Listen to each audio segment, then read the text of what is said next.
Bonsoir à tous et merci pour votre fidélité à Star 21 TV. Voici les grands titres de ce journal. Le RPG Arc-en-Ciel n'est pas d'accord avec la marche pacifique annoncée par le FNDC pour le 20 juillet 2020. Selon certains députés du parti au pouvoir et de l'opposition, le moment n'est pas opportun pour organiser une quelconque manifestation avec la présence de la COVID-19 en Guinée. Les réactions, c'est dans cette édition d'information. En Guinée, le viol sur filles et femmes devient de plus en plus récurrent. Depuis le début de l'année 2020, 29 cas de viol ont été enregistrés par la brigade spéciale de la protection des personnes vulnérables. Les échos, c'est dans ce journal. C'est tout pour les titres de développement, c'est dans un court instant. Soyez les bienvenus sur Star 21 TV. On vous le disait en titre, le RPG Arc-en-Ciel désapprouve la marche pacifique annoncée par le FNDC pour le 20 juillet 2020. Selon certains députés du parti au pouvoir et de l'opposition, le moment n'est pas opportun pour organiser une quelconque manifestation avec la présence de la COVID-19 en Guinée. C'est un reportage de Mabinti Kamara et Moustapha Diané. La manifestation du Front national pour la défense de la Constitution prévue le 20 juillet 2020 est diversement appréciée au sein du Parlement guinéen. Nombreux sont des députés qui pensent que cette initiative du FNDC n'a pas sa raison d'être dans la mesure où le pays est plongé dans un état d'urgence sanitaire dû à la pandémie du coronavirus. Les maires savent quels sont les marches autorisées, quelles sont les marches qui ne peuvent pas être autorisées, et même toute autre manifestation qui nécessite le regroupement des citoyens. Et je crois que les motivations avancées, bien que je ne suis pas l'auteur de ces correspondances, mais c'est lié au fait que nous sommes en période d'urgence sanitaire, et on pense que tout regroupement de nature à ne pas pouvoir préserver la distanciation sociale est témoin de propagation. Donc quand un maire responsable d'une commune réagit comme ça, je trouve que c'est normal. Les opposants au troisième mandat pour Alpha Condé comptent manifester cette fois-ci pour demander le départ du chef de l'État. Cet appel est une peine perdue pour ce député de la 9e législature. Cette marche est venue à un moment où il y a un problème d'urgence sanitaire, donc par rapport à ça, ça ne devait pas se tenir.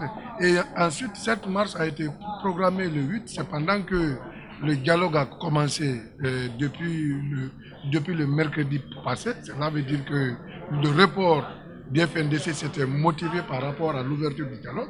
Et aujourd'hui, si on nous parle de marche du FNDC, pour moi, le FNDC n'existe plus. Parce que lorsqu'on dit FNDC, c'est Front national pour la défense de la Constitution, quelle constitution ils vont défendre?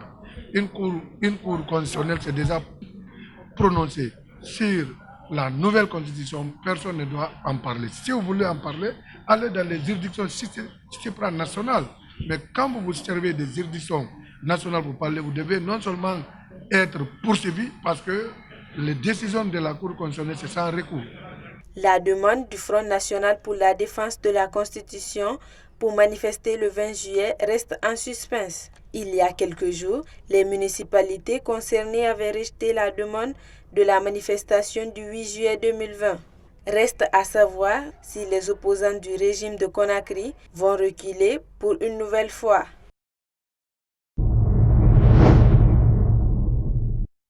Comme annoncé il y a quelques semaines, une nouvelle loi sur la haute autorité de la communication a été votée par les députés à l'Assemblée nationale. Des réformes sur la recomposition de l'institution qui suscitent des grincements des dents chez les journalistes.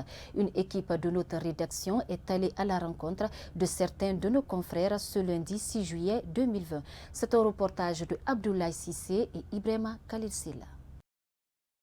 C'est une mauvaise nouvelle pour la presse privée guinéenne. Désormais, c'est le chef de l'État qui nomme par décret le président de la haute autorité de la communication, ce qui constitue sous les yeux des observateurs un recul pour la liberté de la presse.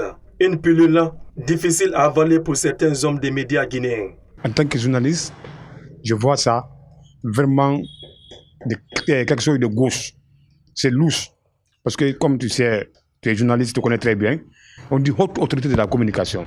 Donc, c'est-à-dire, c'est l'organe qui contrôle, qui surveille les journalistes.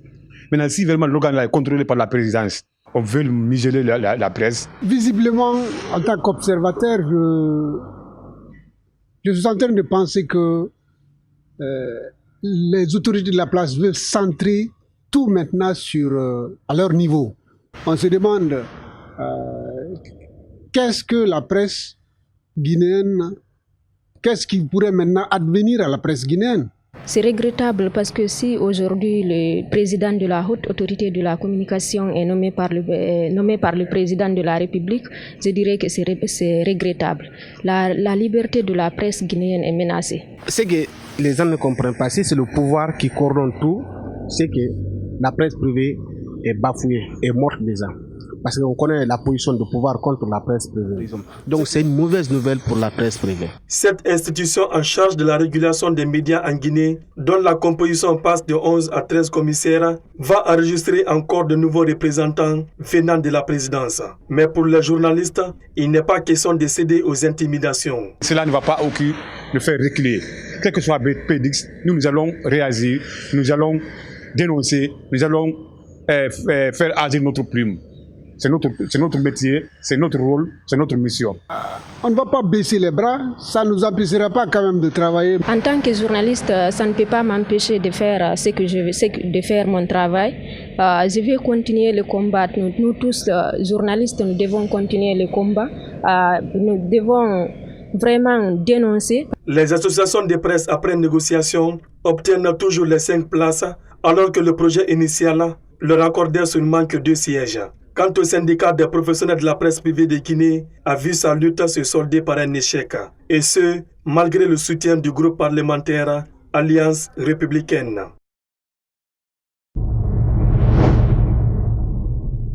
Les membres du FNDC arrêtés le 22 mars 2020 dans la région forestière se trouvent dans un état de santé très critique à la maison centrale de Kankan. C'est du moins ce que nous a dit Maître Salif Beyavogui, l'un des avocats des partisans du FNDC. Au cours d'une tournée dans la région de la Haute-Guinée, l'avocat a rencontré ses clients avant de formuler la demande pour leur mise en liberté provisoire. Sayoun Kamara pour plus de détails. Arrêtés lors des manifestations du 22 mars 2020, plusieurs membres du Front national pour la défense de la Constitution restent toujours détenus dans des prisons en Zérekoré et Kankan. La plupart d'entre eux sont actuellement malades, comme l'indique Maître Salif Beyavogui. À Zérekoré, j'ai pu prendre contact avec le dossier, le pool de juge d'instruction, et tout s'est très bien passé. Et ensuite, j'ai formulé plusieurs demandes, allant de leur demande de mise en liberté à l'accélération de la procédure.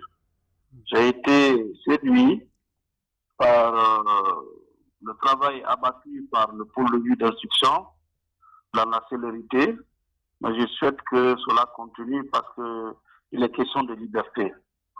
De là, je me suis transporté à Kankan, où j'ai pu rencontrer individuellement tous nos clients. Ils ont le moral, mais ils sont tous malades. Ils traînent des gales, excusez-moi du terme, même sur leur partie génitale, liées à leurs conditions de détention, malgré le fait que monsieur le procureur général et le régisseur font assez, mais tout n'est pas rose tant qu'ils continuent à rester en prison. Les membres du Front national pour la défense de la Constitution font face à une bataille judiciaire sans précédent. Le pool d'avocats des détenus n'entend pas baisser la garde. Nous travaillons, il revient aux uns et aux autres d'opiner dans un sens comme dans l'autre.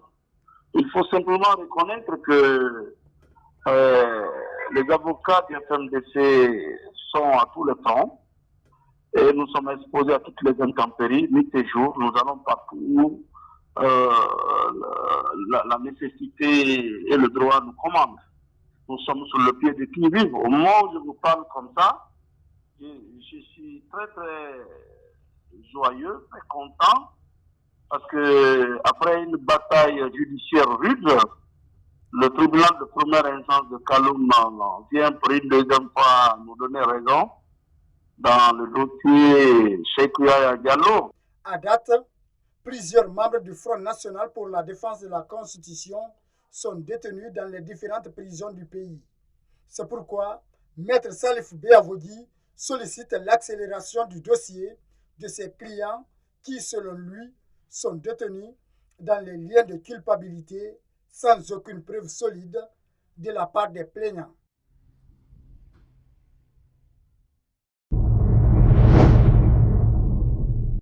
Et puis, les avocats de Sékou Yaya Diallo, membres du FNDC, ont obtenu sa libération ce lundi 6 juillet 2020. Le verdict a été rendu par le tribunal de première instance de Kalouma. Pour mémoire, Sékou Yaya Diallo a été arrêté depuis le 7 mai 2020. À Kankan, la ville reste toujours dans le noir, l'une des causes principales du soulèvement des populations la semaine dernière pour exiger l'électrification de leur ville. Au cours de la manifestation, plusieurs dégâts matériels et des arrestations ont été enregistrés. Une révolte sociale qui inquiète cet activiste de la société civile de Kankan. Il était dans l'émission Starcom suivie. Depuis un certain temps, Kankan est plongé dans le noir. Et les jeunes, à juste raison, ont d'abord établi un mémorandum à la date du 1er juin 2019 pour réclamer d'abord le départ de tous les travailleurs de EDG, le vol de carburant et tout ce qui s'ensuit. Et ils ont même mis un groupe de veille. Et effectivement, ces gens, certains ont été mutés, d'autres sont restés. Et il y en a même qui ont été condamnés. Suite à cela, le chef de l'État lui-même informé, lors d'une de ses visites, a reçu les jeunes en meeting public. Et les jeunes ont réclamé tout un slogan en disant que EDG 0, le président lui-même a répondu EDG 0. Et c'est ainsi qu'il a promis d'équiper EDG de Kankan en groupe électrogène. Oui. Ce qui fut fait. 9 groupes électrogènes, 10 groupes électrogènes ont été envoyés. Et cela fait plus de 6 mois, voire même 9 mois, ces groupes ont été envoyés, mais ces groupes, jusqu'à ce jour, ne sont pas fonctionnels. Et cette détérioration est intervenue au moment de cette pandémie, quand l'État a dit que l'électricité, l'eau ne sont plus payants. Justement, parlant toujours des manifestations à Kankan, signalons tout de même que des médias ont fait l'objet de vandalisme. Selon ce journaliste, la révolte était prévisible à Kankan à cause d'une panne des groupes électrogènes depuis plusieurs mois. Suivi. Il y a de cela quelques mois, le président de la République avait envoyé de nouveaux groupes électrogènes à Kankan. Donc au total, il y avait 14 nouveaux groupes qui sont venus d'une capacité nominale de 1 kW chacun. Et là, aujourd'hui, ces groupes n'étaient pas vraiment sur le réseau. La population recevait le courant de l'EDG de Kankan à partir d'anciens groupes électrogènes. Et là, ce sont ces 4 groupes-là qui appartenaient à la base où vous avez les groupes électrogènes de la marque Kama qui y étaient. Donc 4 groupes de cette unité thermique sont tombés en panne. Donc il y a eu d'abord une première rencontre entre le directeur général de l'EDG de Kankan et le préfet, qui en même temps le préfet a dit à ses directeurs de communiquer puisqu'il y aura des perturbations sur le réseau. Automatiquement, le chef central Ousmane Chérif qui est là nous a dit oui qu'il doit y avoir des perturbations, mais le préfet leur a dit qu'il faut toujours communiquer puisque en un clin d'œil il peut y avoir des soulèvements. Et c'est ce qui a été d'ailleurs enclenché il y a de cela 2 semaines, puisque les jeunes ont dit attention, on ne comprend pas jusqu'à présent pourquoi tous ces groupes-là tombent en panne. Et là, si toutefois ces groupes-là ne tiennent plus à Kankan, il faut impérativement un barrage hydroélectrique dans le Nabaya. Donc, et c'est ce qui a d'ailleurs créé ces tollés, et ces jeunes ont commencé à distribuer des tracts. Ils ont envoyé des SMS sur toutes les plateformes d'ailleurs qu'ils ont créées pour que vraiment ça soit un mouvement citoyen pour que Kankan ait de l'électricité. Et là, entre-temps, on a vu des techniciens qui sont venus pour installer les nouveaux groupes, cette fois-ci, d'une fabrication française qui s'appelle marque Baudouin. Et là, actuellement, il y a ces techniciens qui sont en train d'installer cela, mais malgré franchement l'appel lancé par l'autorité et par un cadre RPG, vous l'avez dit tout à l'heure, Khalil Talibi Dabo, vraiment à dire à ces jeunes de venir constater les travaux. Les jeunes ont dit, mort du plus, on ne va pas vraiment visiter les locaux, puisque à chaque fois c'est les mêmes promesses, c'est les mêmes mots, et cette fois-ci, nous allons sortir pour montrer vraiment notre désarroi, pour qu'il y ait franchement le retour normal du courant et surtout la construction d'un barrage hydroélectrique.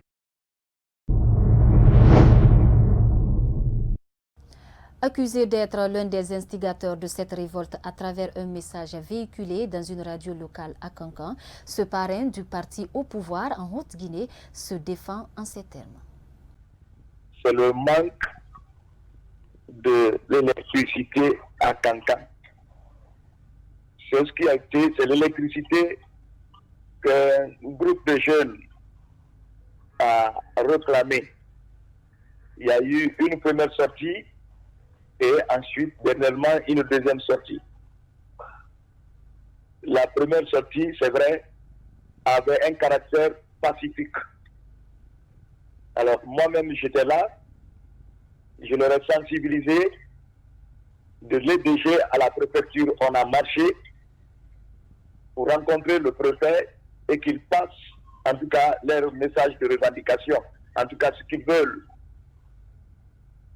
Et rapidement, devant le préfet, les jeunes ont dit que c'est le courant qui le réclame.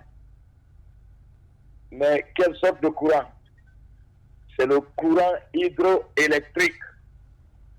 Donc, le courant d'un barrage hydroélectrique. Alors, eux, ils le voulaient tout de suite. C'est-à-dire que le barrage tout de suite. Oui. Je crois que cela a embarrassé les autorités administratives et ils ont tout de suite dit aux jeunes que c'est compris. Puisque vous dites que ce n'est pas l'EDG, ce n'est plus les moteurs qui vous intéressent. Donc ce qui vous intéresse, c'est un barrage hydroélectrique. Je ne peux pas me déterminer parce que je ne suis pas le décideur. Accepter que je parte rencontrer le gouverneur. À son tour, il va envoyer votre message à Conakry et pour que vous ayez une réponse. Cela a traîné au moins 48 heures. Oui. Et après, moi, j'ai compris que, en fait, le courant du barrage que les enfants réclament, pourtant, est en chemin, est en route. J'ai compris qu'un projet déjà est en cours, qui est appelé projet d'interconnexion Guinée-Mali. Alors, j'ai tout de suite appelé le coordinateur de ce projet et qui m'a confirmé qu'effectivement, le projet a été initié, le projet a fait ses études, les fonds sont mobilisés, les sociétés ont déposé leurs offres et que l'ouverture de ces offres-là, c'est le 6 juillet. J'ai demandé à ce que le coordinateur vienne expliquer ça à la télé pour que tout Kankan soit informé que le courant qui est réclamé est en route. Donc ils sont venus, ils ont fait leur communication. Un Guinéen, un Malien, un Camerounais. 3 heures d'horloge. Ils ont tenté de convaincre. Et la population était convaincue parce qu'on a eu à ouvrir le téléphone pour que les gens réagissent. Donc, dans l'ensemble, les gens ont seulement dénoncé le manque de communication. Oui. Le fait que la communication n'a pas été faite à temps. Donc, ils ont dénoncé cela, sinon ils ont apprécié le projet.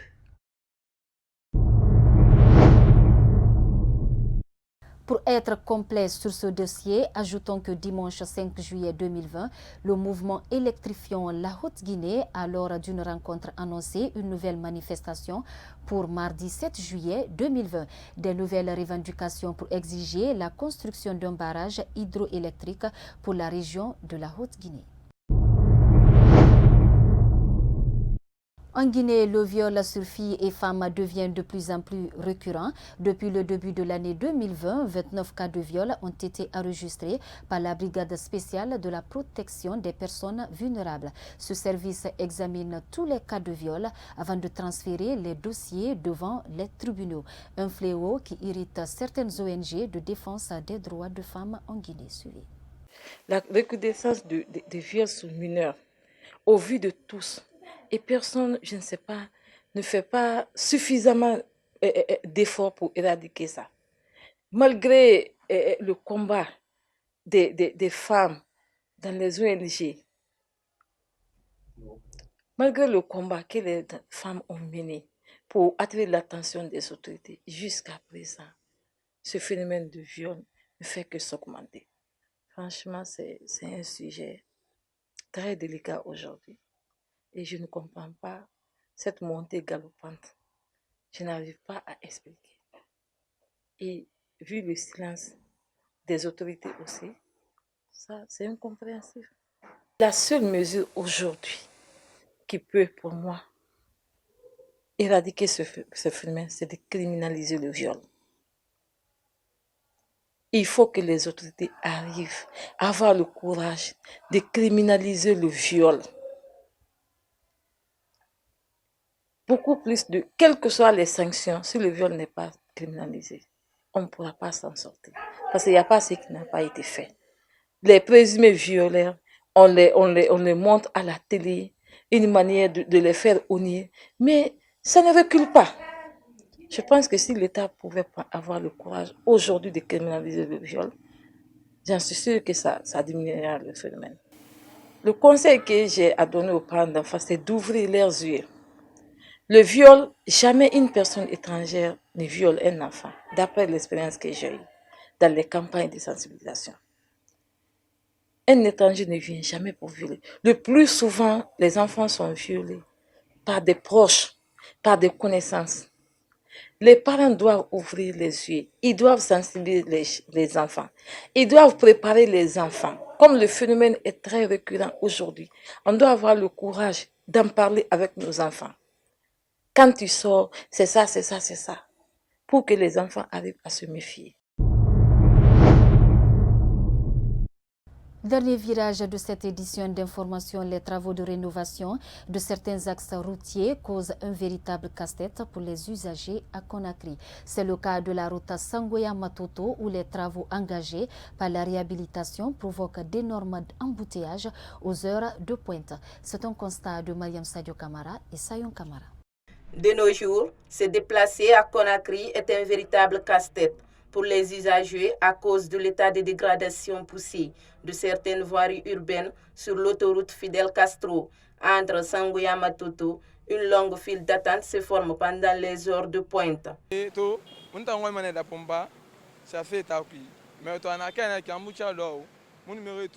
Nous, on travaille entre Dapompa et la ville. Avec cet embouteillage, nous avons du mal à travailler.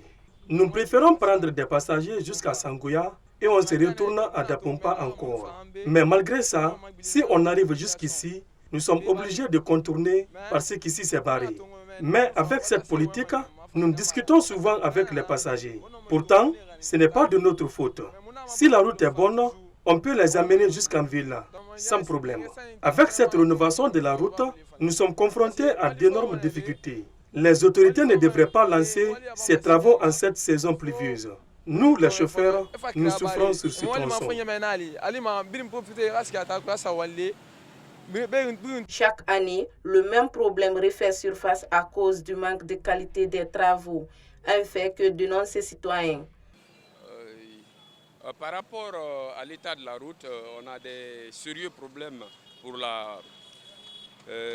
se mouvoir. Et je sais que l'état de la route ne date pas d'aujourd'hui, c'est seulement quand c'est période d'hivernage qu'ils ont commencé les travaux. Et ce qui est chose très gênante pour la population par rapport à la mobilité. Vous-même, vous voyez, vous constatez comment les voitures sont dans l'embouteillage et on a du sérieux problème à se déplacer. Et ce qu'on a constaté, la route n'est pas dans les normes parce que les canaux d'irrigation ne sont pas trop étroites et ce qui cause beaucoup, comment dirais-je, quand il y a pluie, la chaussée est envahie par l'eau de ruissellement. Et tout ce qu'on demandera à l'autorité, et comme ils sont en train de faire les travaux de réhabilitation, on voudrait qu'ils fassent des travaux à des durées, c'est-à-dire considérables, pour que la population ne soit plus, comment dirais-je, dans les mêmes réalités que nous vivons aujourd'hui. Toutes nos tentatives pour rentrer en contact avec la société en charge de la réhabilitation de la route ont été vaines. Voilà, c'est cet élément qui met fin à cette édition d'information. Merci à tous de l'avoir suivi et les programmes continuent sur Star 28 TV.